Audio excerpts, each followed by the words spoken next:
Hello साथियों, कैसे हैं आप सभी। आप सभी को एमएस चैनल पर बहुत बहुत स्वागत है और अभिनंदन है साथियों। आज हम शुरुआत करेंगे हिंदी की जो यूपी ट्रिपल एससी का एग्ज़ाम डेट भी आ गई है साथियों। और उसको देखते हुए हमने सोचा कि आप लोगों के लिए मैंने ये सोचा कि आप लोगों के लिए हिंदी का सिलेबस वीडियो के माध्यम से हम समाप्त करने का प्रयास करेंगे। और प्रयास ये भी रहेगा कि एमएस चैनल पर हिंदी का वीडियो प्रत्येक दिन डालने का हम प्रयास करेंगे। जो भी टाइम हमको मिलता है साथियों आपके बीच में, वो हम ज़रूर व्यतीत करेंगे ड्यूटी देने के बाद, या जब भी टाइम मिलेगा हिंदी से रिलेटेड। और जो यूपी ट्रिपल एस सी जो पेड का एग्ज़ाम डेट 20 अगस्त को निर्धारित किया गया है, जो मतलब आयोग ने दिया है डेट आज ऑफिशियल वेबसाइट पे, तो उसके तहत में हम तैयारी करना सभी के बीच में हम भी और तुम भी मन से लगन से प्रयास करेंगे, मतलब तैयारी करने का। तो साथियों आज हम थोड़ी सी चर्चा करेंगे वर्णमाला से रिलेटेड। पहला वीडियो मेरा है साथियों, ठीक है ना। आप लाइक और शेयर ना करना कोई ज़रूरत नहीं, मगर हमें बस मेरा ये उद्देश्य है आपका कि आपका भविष्य उज्जवल हो और आपका भविष्य बने, और UP triple S C PET का पेपर में एग्ज़ाम में आप क्वालिफाई हो, मेरी यही एक हार्दिक इच्छा है सभी। तो साथियों चलते हैं, हम शुरुआत करते हैं वर्णमाला से। सुरक्षित करेंगे वर्णमाला है क्या। जो हिंदी में जो हम बोल रहे हैं साथियों, कहने का मतलब है जो हम बोल रहे हैं, जो मुख से निकलने वाली प्रत्येक सार्थक ध्वनि को हम वर्ण कहते हैं। आई होप सबको समझ में आया होगा साथियों कि मतलब वर्ण किसे कहते हैं। जब हम बोल रहे हैं, जैसे हम बोल रहे हैं, जो प्रत्येक हमारी धुन निकल रही है उसे हम क्या कह रहे हैं, जो हमसे वर्ण निकल रहे हैं साथियों, तो वो क्या है, वर्ण कहलाता है। आगे चलते हैं, ध्वनि को अभिव्यक्ति की न्यूनतम इकाई भी माना जाता है। ध्वनि की अभिव्यक्त न्यूनतम इकाई क्या है, तो आप बताएंगे वर्ण है। सबसे छोटी इकाई क्या है, इकाई है। ये क्वेश्चन बहुत बार पेपर में आया है और फिर आने की संभावना भी है। अब इसमें हिंदी में वर्णों की मूल संख्या कितनी है साथियों, तो वो 44 है साथियों। आई होप आप लोगों को इतना समझ में आ गया होगा साथियों।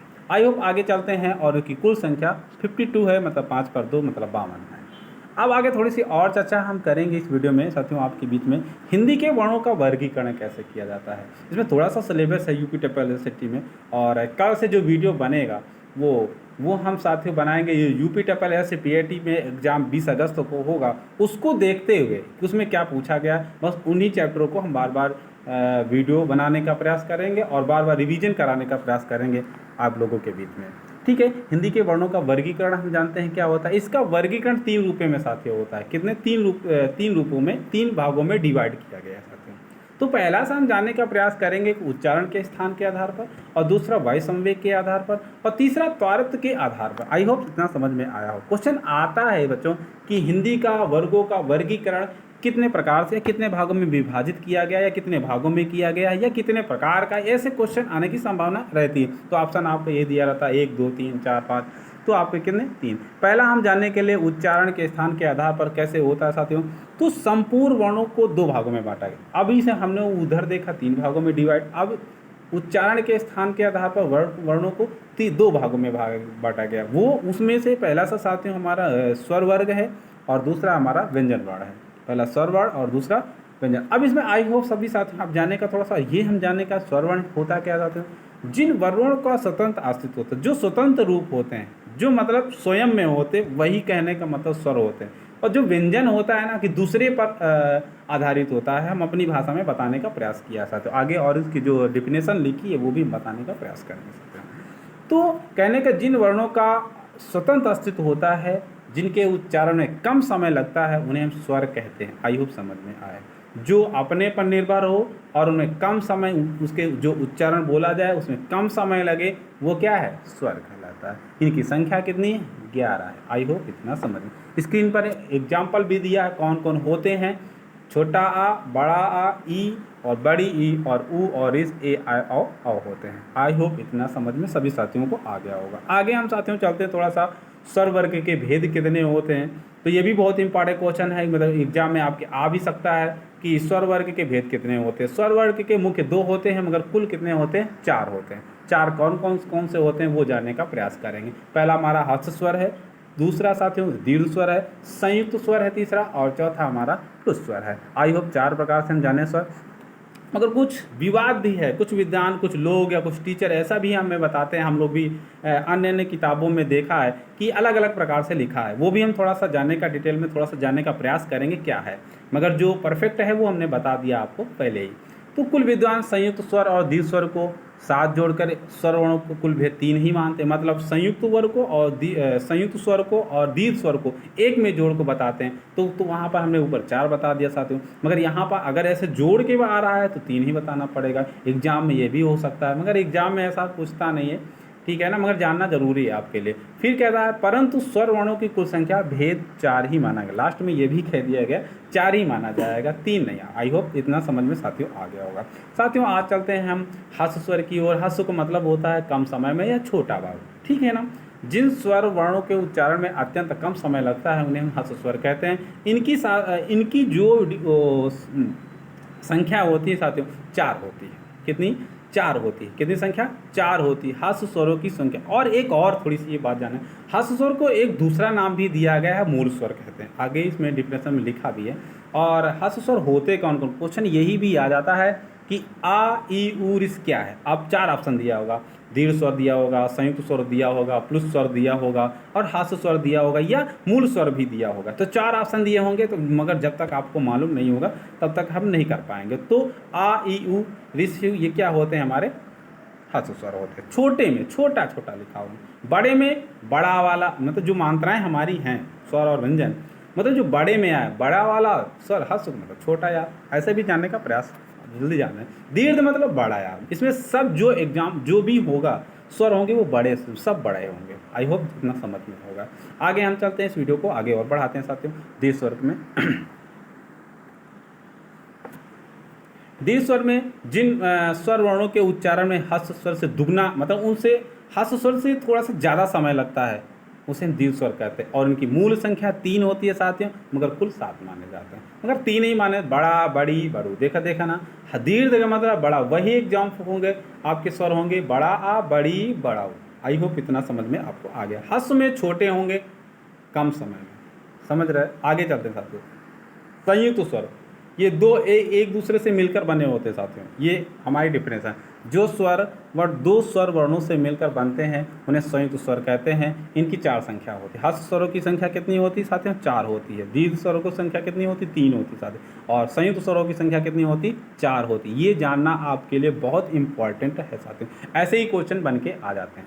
आपके एग्जाम्पल में दिया ए आई ओ आई राइट, इतना समझ में आ गया। आगे जाते हैं, कुछ थोड़ा सा नोट्स के बारे में थोड़ा जानेंगे। कुछ विद्वान संयुक्त स्वर को दीर्घ वर्ग, वर्ग के साथ को दीर्घ स्वर को संख्या 7 बताते हैं। वो हमने पीछे भी इसकी चर्चा कर चुके हैं साथ, इसको जानने की ज़्यादा जरूरत नहीं, आगे में चलता। प्लुस स्वर के बारे में जानते हैं। प्लुस स्वर मतलब ह्रस्व स्वर और ये दीर्घ स्वर से भी ज़्यादा समय लगता है बोलने में, ये होता है कहने में। वो उनसे भी बड़ा, मतलब ह्रस्व छोटा, दीर्घ थोड़ा सा बड़ा, प्लुत उससे बड़ा। आई होप समझ में इतना आ गया होगा।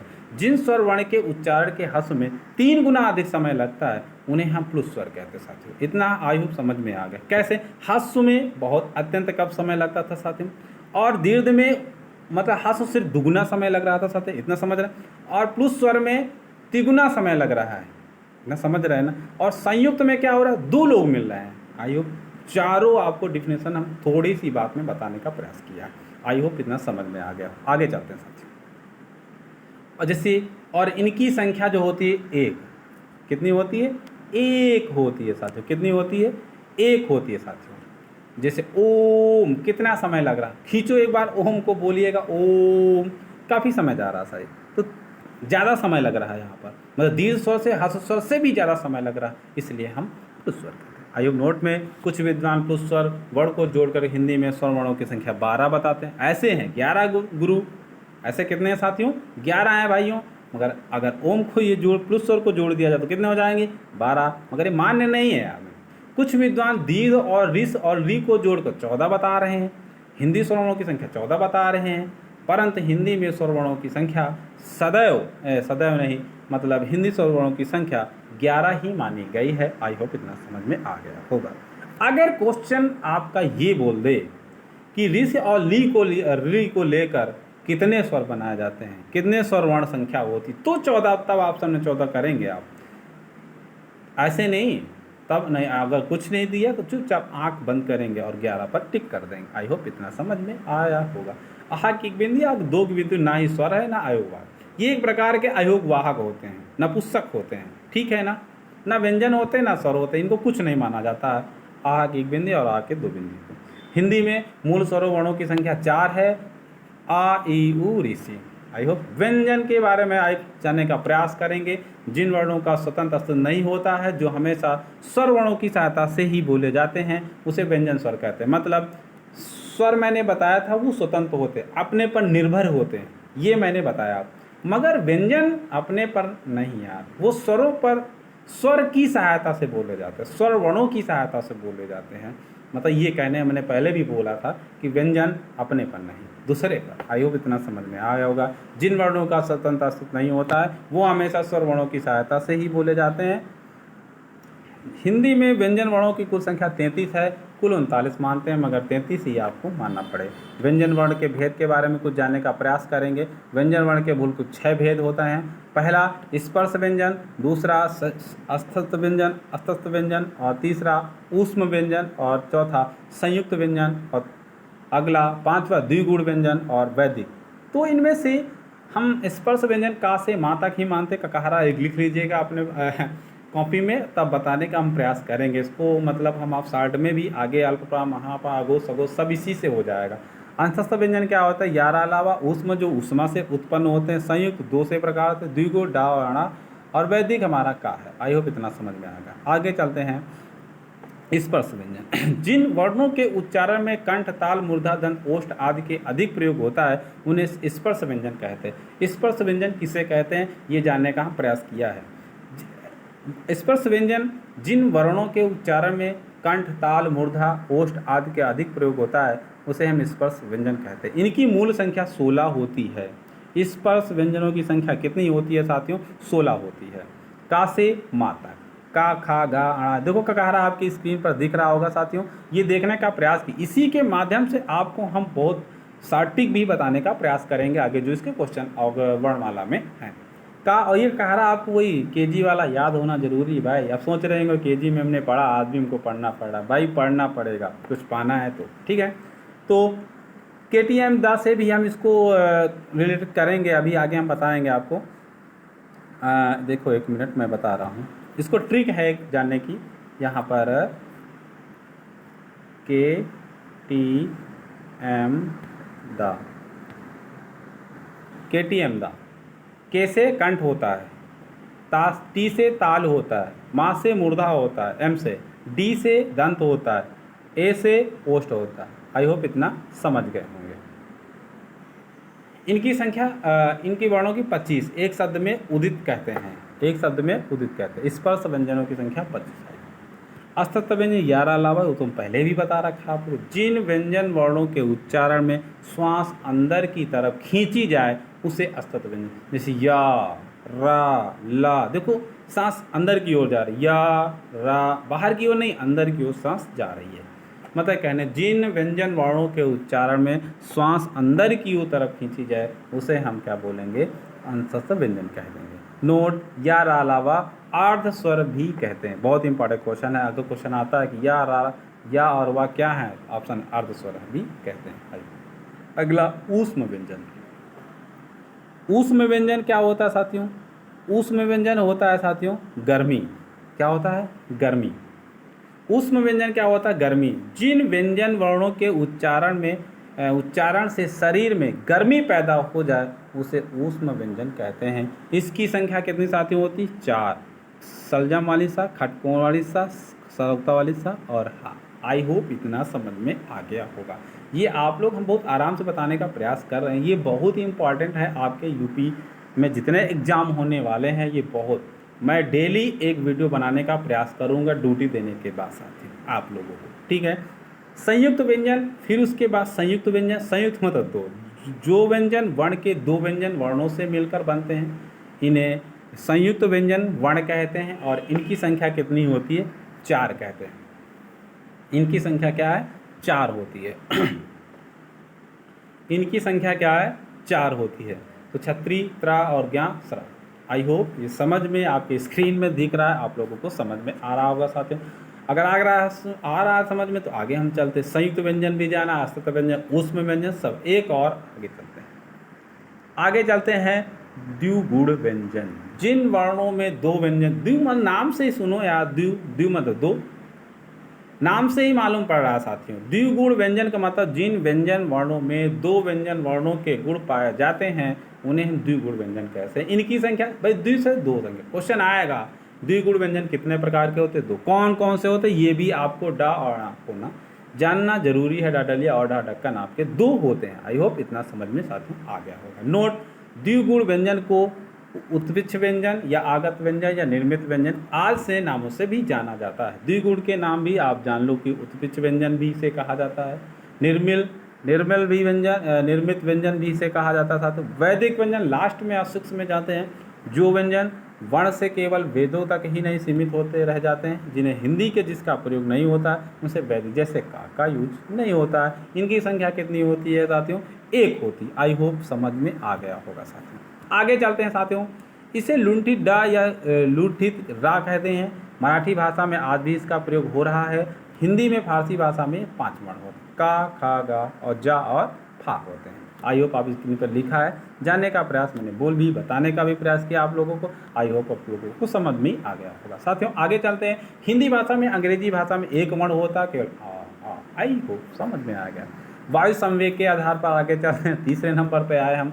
वायु संवेग के आधार पर वर्ण हमारे दो प्रकार के होते, अल्प प्राण और महाप्राण। ये क्वेश्चन इंपॉर्टेंट है साथियों। वायु संवेग के आधार पर वर्ण कितने प्रकार का होता है, दो प्रकार का साथी होता है। दो प्रकार का साथी होता है, पहला अल्प प्राण और दूसरा महाप्राण। आई होप इतना समझ में आ गया। इसको हम ट्रिक के माध्यम से पढ़ने का भी प्रयास करेंगे और भाषा जैसा हमारे नोट्स में लिखा वो भी जानने का प्रयास करेंगे। अल्प प्राण, अल्प मतलब छोटा यार में, महा बड़ा, मगर यहाँ पर वो ऐसा नहीं है।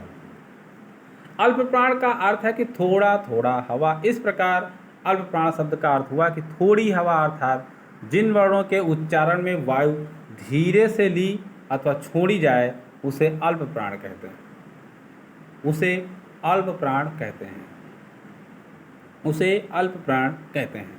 अल्प प्राण की ध्वनियाँ निम्नलिखित हैं।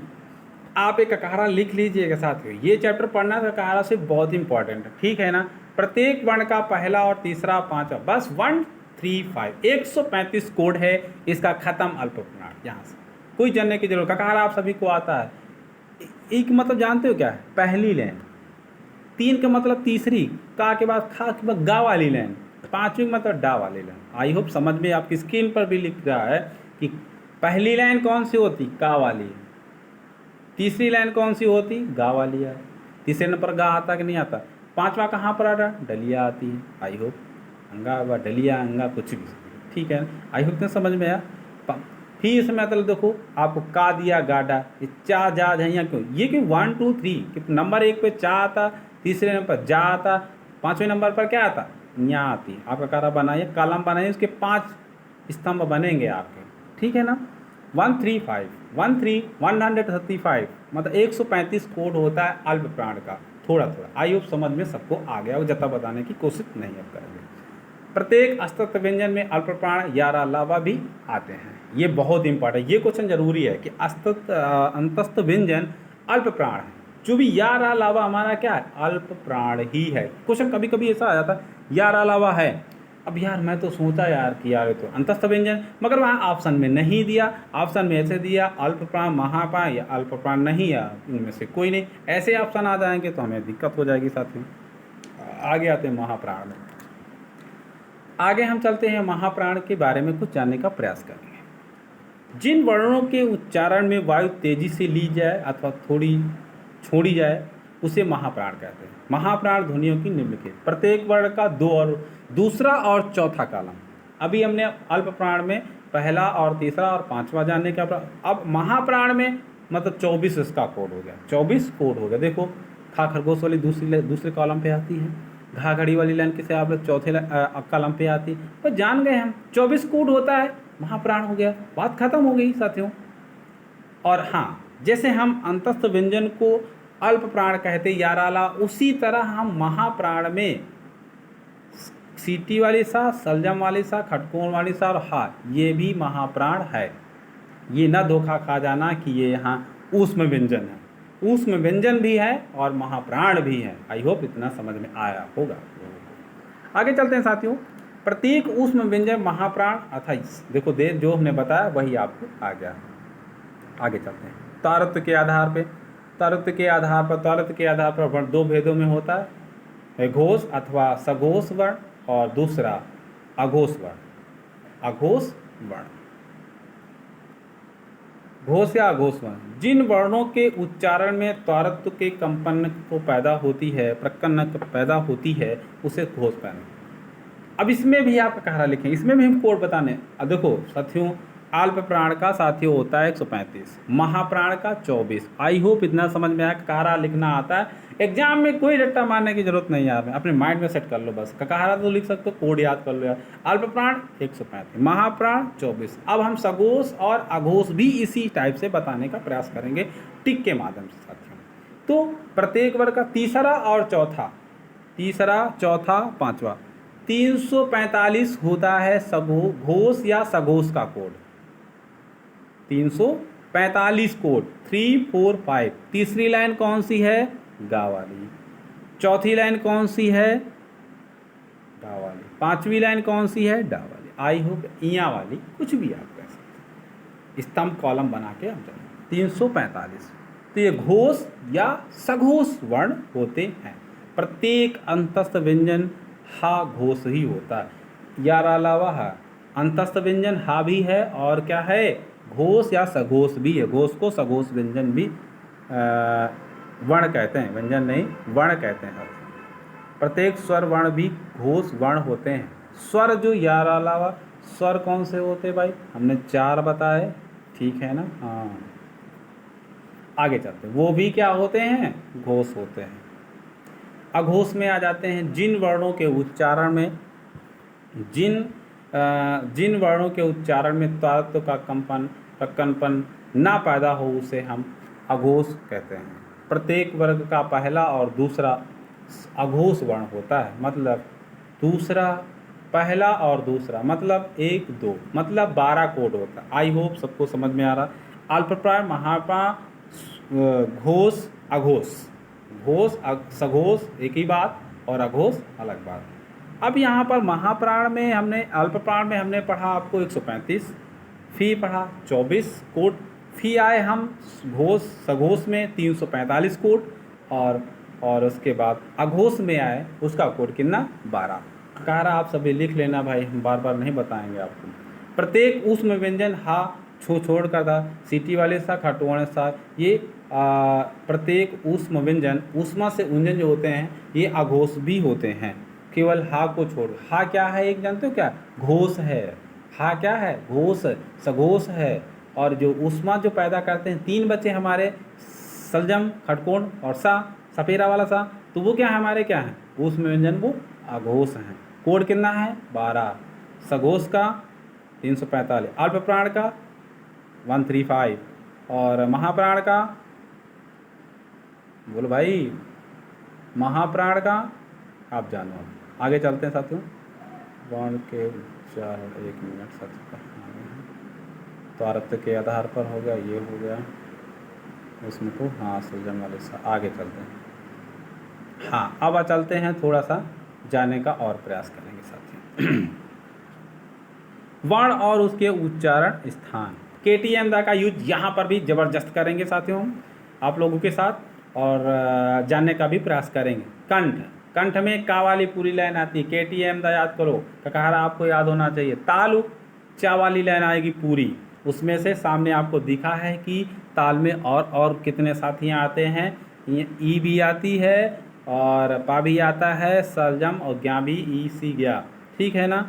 और कंठ में आ भी आता है, हा आता है, आहा के 2 भी विसर्ग वाला भी आता है। मूर्धा में टा वाली पूरी लाइन और ऋषि, रा और खटकोण सा, ये भी देखो अंडरलाइन पेन से है। दंत में आ जाते हैं ता वाली लाइन, ता था धा ना, और ली और ला और सा। ओष्ठ में पूरी पा वाली लाइन और इसमें ऊ आ जाता है। और दंतोष्ठ में वा वाली लाइन और कंठोष्ठ में ओ और ओ कंठ ताल में ए आय, और कंठ मूर्धा में छत्री था, और दंत मूर्धा में त्रा, और ताल मूर्धा में सी, और नासिका में सारे ककार के लास्ट डा या अड़ा ना एम आते हैं। इसको हम KTM दा के से प्रभु से कर चुके हैं और उससे उसको जानेंगे, उसी से हम लोग याद कर लेंगे। वर्ण संज्ञा से संबंधित महत्वपूर्ण प्रश्न भी आपको देखने को मिल रहे हैं साथियों। हिंदी में का कल्प वर्ण या स्वर यंत्र कुड़ी के केवल एक ही है जो हा है। हिंदी में वत्स्य वर्ण 4 होते हैं, रा, ला, जा और सा। वत्स्य का अर्थ होता है कि दंत से निचले भाग से जो बोले जाने वाले अक्षर होते हैं। हिंदी में स्पर्श संघर्षी वर्ण कितने होते हैं? 4 होते हैं, चा, छा, झा, या वाले, ये स्पर्शी होते हैं। हिंदी में संघर्षी वर्ण 3 होते हैं, खटकोण सा, ये बहुत इंपॉर्टेंट है साथियों। संघर्षी, खटकोण सा, सलजम सा, सपेरा सा। हिंदी में विवर्त वर्ण को केवल एक ही होता, आ। ये इससे क्वेश्चन आते हैं साथियों। विवर्त का अर्थ है खुला हुआ। हिंदी में अर्धविवर्त के 3 होते, ए, आय, ओ, औ। समृत वर्ण जो 4 होते, ई, बड़ी ई, ऊ, छोटा ऊ, बड़ा ऊ। अर्ध समृत वर्ण 2 होते हैं, ए और वो। आगे चलते हैं साथियों।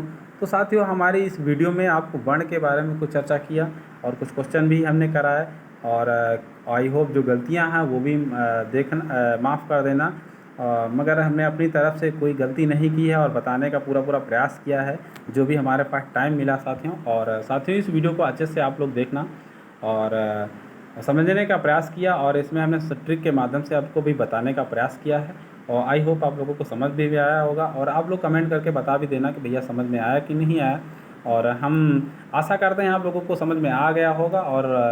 और हम कल आपको वीडियो दूसरी लाएंगे यूपी TSS पेड के माध्यम से, जो भी सिलेबस है उसके माध्यम से हम बना के आपको वीडियो डालने का पूरा प्रयास करेंगे साथियों। और ठीक है, तब तक के लिए सभी को नमस्ते, नमस्कार, और सभी को गुड नाइट, और अगले वीडियो में सभी से हम मिलते हैं साथियों।